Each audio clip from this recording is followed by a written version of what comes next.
All right, in the event that you are the kind of person that likes repetition and you want to be able to watch this over and over again, I figured I would record a short little walkthrough of betterlesson.com just for you.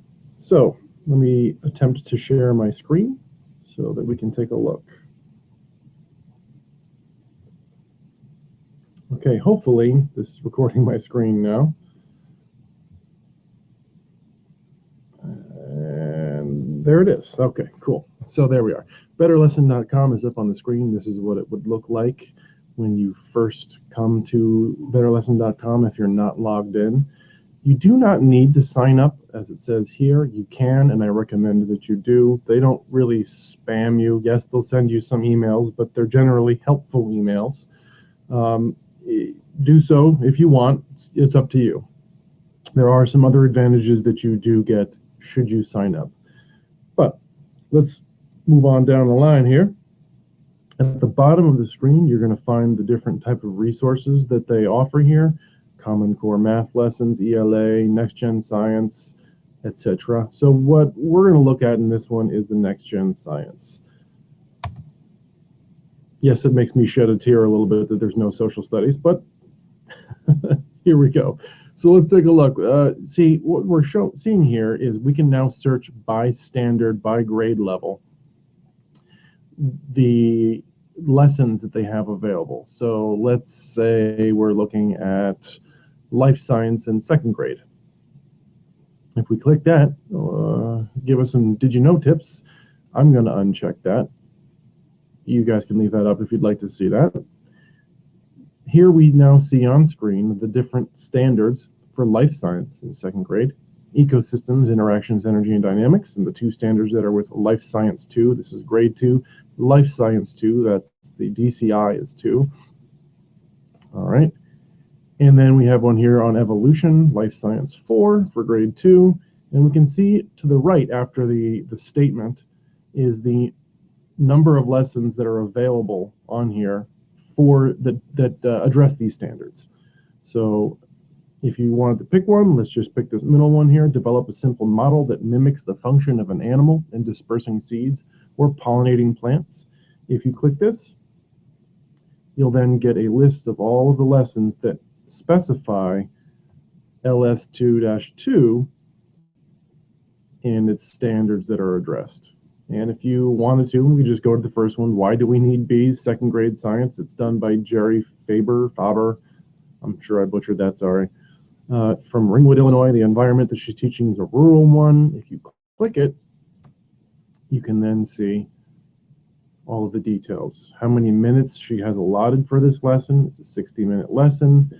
You can see all the other standards that are addressed. This here is XC, by the way, is a cross-cutting concept. It's part of the Next Gen Science standards. Below that, you start to see the little segments and any resources for that segment. The time that is budgeted for this one, the engagement section in this one is 20 minutes. Usually you can expand these to see more information that the teachers provided. Quite a bit in this one. The exploration here, it's got more resources. These are reflections. So plenty of things that are available here. So this is how you can explore. That's just one lesson for one standard. One of the other things I recommend doing when you first begin looking at better lessons is that after you've maybe poked around with the standards, is just to come up to Master Teacher Lessons. Here at Master Teacher Lessons, once again, we're offered the different areas, but we want to pick science, and I like to choose Meet the Teachers. And we want to scroll down to your particular grade level.